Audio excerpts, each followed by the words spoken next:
दोस्तों, target with PS Parihar channel में आपका स्वागत है। आइए शुरू करते हैं और देख लेते हैं कि आज के दैनिक रोजगार समाचार के इस वीडियो में विद्यार्थी जीवन से संबंधित कौन कौन सी सूचनाएं हैं। सबसे पहले हम लोग बात कर लेते हैं उत्तर प्रदेश अधीन सेवा चयन आयोग की।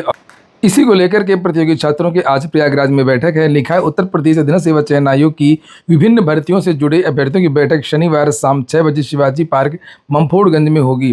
छात्र नेता आशुतोष पांडे ने बताया कि पिछले आंदोलन के बाद में उन्हें जेल जाना पड़ा था, जिसके कारण वे लंबे समय तक अभ्यर्थियों से मुलाकात नहीं कर सके और कोई सामूहिक बैठक भी आयोजित नहीं हो सकी।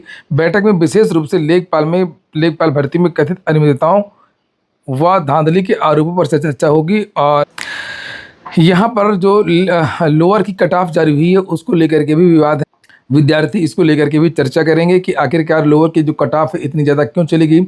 बहुत सारे विद्यार्थी परीक्षा में बैठ नहीं पाए। यूपी SSS की ये मनमानी पर अपन है। किसी भर्ती में 45 गुना, किसी में 50 गुना, किसी में 60 गुना और किसी में 40 गुना। इसमें केवल 40 गुना विद्यार्थियों को ही बुलाया गया है।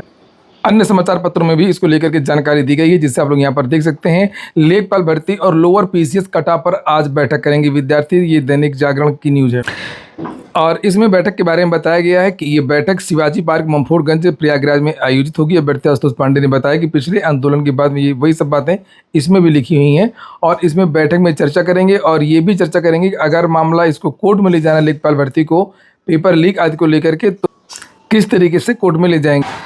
अभी हम और भी सूचनाओं को देखेंगे, बहुत सारी महत्वपूर्ण सूचना है, लेकिन आगे बढ़ने से पहले एक सूचना उन विद्यार्थियों के लिए जो विद्यार्थी यूपी SSS PET की तैयारी कर रहे हैं, चूँकि PET का नोटिफिकेशन किसी भी दिन जारी हो सकता है। और यहाँ पर बेस्ट बुक पहले से ही आ गई है चक्षु प्रकाशन की, जिससे आप लोग यहाँ पर देख सकते हैं। ये संपूर्ण गाइड है, इसमें सारी चीज़ें कवर की गई हैं। भारतीय इतिहास, भारतीय राष्ट्रीय आंदोलन, भूगोल, भारतीय अर्थव्यवस्था, भारतीय संविधान एवं लोक प्रशासन।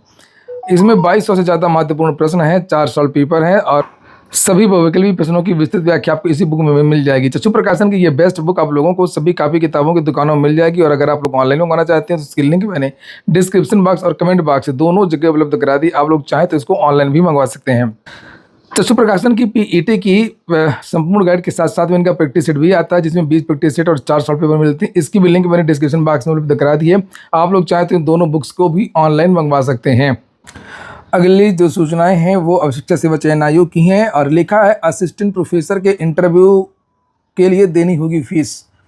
बेरोजगारों से बार बार फीस लिया जा रहा है। अब ये सोचने वाली बात है और बहुत ही दुर्भाग्यपूर्ण है कि बेरोजगारों को कमाई का साधन बनाया जा रहा है। ये व्यवस्था राज्य सरकार को करनी चाहिए, राज्य सरकार को फंड देना चाहिए। अब तो जनता से, बेरोजगारों से किस तरीके से पैसा ले सकें इसके बहाने ढूंढे जाते हैं। इतने सारे टैक्सेस आप लोग खुद ही देख रहे हैं।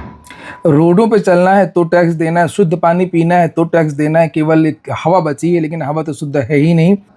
यहाँ पर देखिए लिखा, उत्तर प्रदेश शिक्षा सेवा चयन आयोग की ओर से होने जा रहे असिस्टेंट प्रोफेसर के साक्षात्कार के लिए अभ्यर्थियों को शुल्क देना होगा। विज्ञापन संख्या 51 के तहत अशासकीय सहायता प्राप्त महाविद्यालयों में असिस्टेंट प्रोफेसर के 33 विषयों में कुल 910 पदों पर चयन के लिए 21 जुलाई से इंटरव्यू होना है। आयोग के उप सचिव डॉक्टर संजय सिंह के अनुसार साक्षात्कार के समय अनारक्षित और OBC EWS विद्यार्थियों को 800 रुपये चुकाने होंगे, जबकि SC ST विद्यार्थियों को 400 रुपये साक्षात्कार शुल्क के रूप में देना होगा। शुल्क चालान QR कोड बैंक पर्ची के माध्यम से लिए जाएंगे।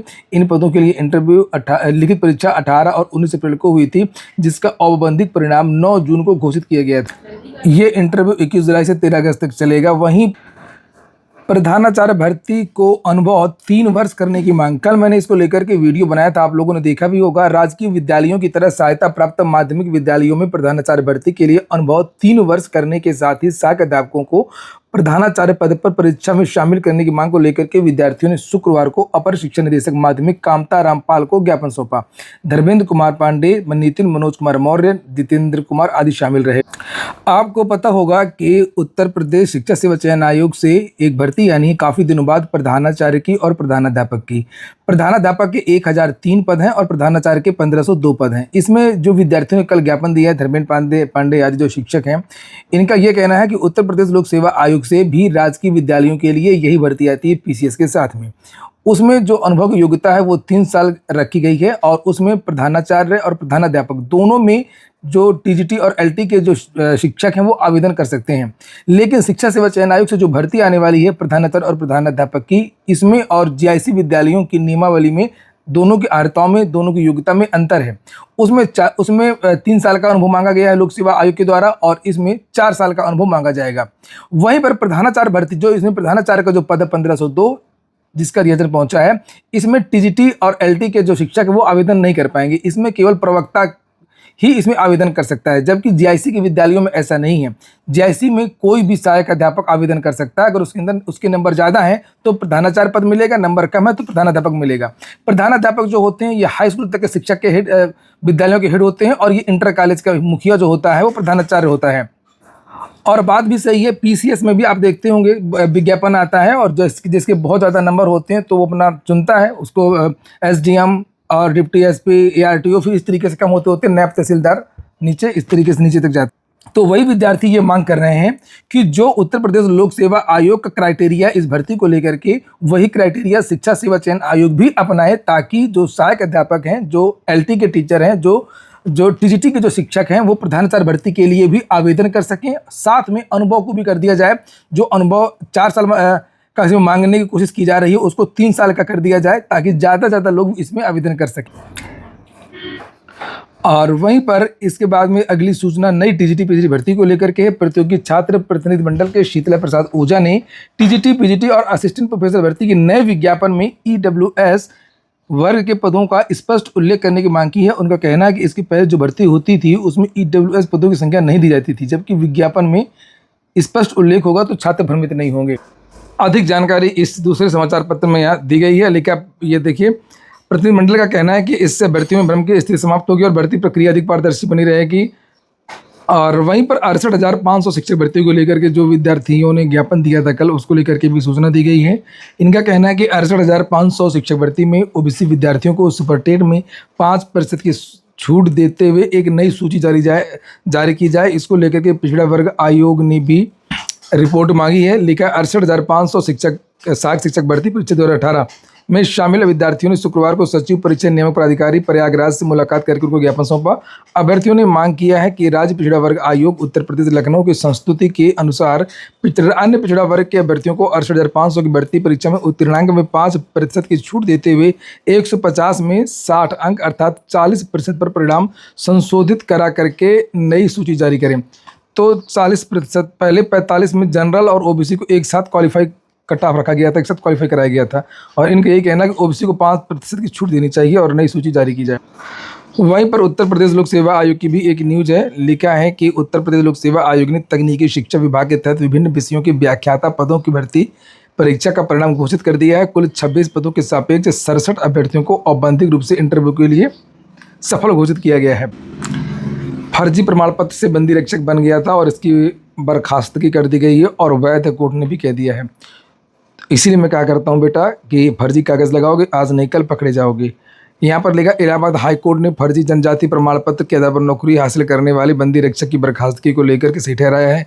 न्यायमूर्ति अतुल श्रीधरन और न्यायमूर्ति विवेक सरन की खंडपीठ ने एकल पीठ के वर्ष 2008 के उस आदेश को 18 साल बाद रद्द कर दिया जिसमें बंदी रक्षक को सेवा में बहाल करने का निर्देश दिया गया था। अगली सूचना टेट पास शिक्षा मित्रों के समायोजन पर नोटिस की है। समाजवादी पार्टी की जब सरकार थी तो जितने भी शिक्षा मित्र थे लगभग 1,39,000 सबको परमानेंट कर दिया गया था और उसमें से कुछ टीईटी पास थे और कुछ टीईटी फेल थे, क्योंकि शिक्षा मित्र बनने की योग्यता ही इंटरमीडिएट थी। और उसके बाद में मामला कोर्ट में चला गया था और कोर्ट ने इनके समायोजन को रद्द कर दिया था और ये कहा था कि ये जो अगर समायोजन करना ही था तो टेट पास जो शिक्षा मित्र थे उनका करना था और पूरा का पूरा समायोजन रद्द हो गया, जिसमें से जो टेट पास थे लगभग 30-35,000 40,000 के आसपास इनकी भी नौकरी चली गई ये टेट फेल के चक्कर में। और उसी के बाद में ये मामला कोर्ट में फिर से गया है कि आखिरकार जो शिक्षा मित्र टेट पास थे उनको बार क्यों किया गया, उनको भी परमानेंट कर दिया जाए। यहाँ पर लिखा है कि टीईटी पास शिक्षा मित्रों के सहायक अध्यापक पद पर समायोजन मामले को लेकर के सुप्रीम कोर्ट ने नोटिस जारी किया है। जुलाई 2017 में उन शिक्षकों का समायोजन भी रद्द हो गया था जिन्होंने पहले से ही टीटी पास कर रखा था। इसके खिलाफ शिक्षा मित्रों ने हाईकोर्ट में याचिकाएं दाखिल की थी। अच्छा, समाजवादी पार्टी अगर केवल टेट पास को ही रखती समायोजन में तो इनका समायोजन रद्द नहीं होता, अनुभव था और विशिष्ट बीटीसी ये पास थे हो जाता, लेकिन टेट फेल के चक्कर में सारा मामला बिगड़ गया। हाई कोर्ट की डबल बेंच ने 29 जनवरी 2026 को यह कहते हुए मामले में हस्तक्षेप से इनकार कर दिया कि इस प्रकरण में निर्णय हो चुका है और इसके खिलाफ उत्तर प्रदेश शिक्षक मित्रों ने सुप्रीम कोर्ट में विशेष अनुमति याचिकाएं दायर की थी और इस मामले की सुनवाई करते हुए न्यायमूर्ति एहसानुद्दीन अमानुल्लाह और न्यायमूर्ति मनमोहन की पीठ ने 13 जुलाई 2026 को राज्य सरकार को नोटिस जारी किया है। सुनवाई के दौरान याचिकाकर्ताओं की ओर से वरिष्ठ अधिवक्ता पीएस पटवालिया ने अदालत को बताया कि याचिकाकर्ता हाईकोर्ट के आदेश से इसलिए प्रभावित हैं क्योंकि उन्हें उन व्यक्तियों के समान मान लिया गया है, मतलब जो टेट फेल हैं, जिनके विरुद्ध सेवा से अलग करने का निर्देश दिया गया था। हालांकि याचिकाकर्ता स्वयं टीईटी पास हैं और सुप्रीम कोर्ट के आदेश में दर्ज है कि न्यायालय के पूर्व आदेश के अनुसार जिन व्यक्तियों ने टीईटी उत्तीर्ण कर ली है उन्हें सेवा में बनाए रखा जाना था और केवल ऐसे शिक्षक मित्रों को हटाया जाना था जिन्होंने टीईटी उत्तीर्ण नहीं किया था। पीठ ने इस तथ्य को ध्यान में रखते हुए राज्य सरकार को नोटिस जारी किया है और मामले को 27 अगस्त को अगली सुनवाई के लिए सूचीबद्ध कर दिया है। आज के वीडियो में इतना ही। पूरा वीडियो सुनने के लिए बहुत बहुत धन्यवाद।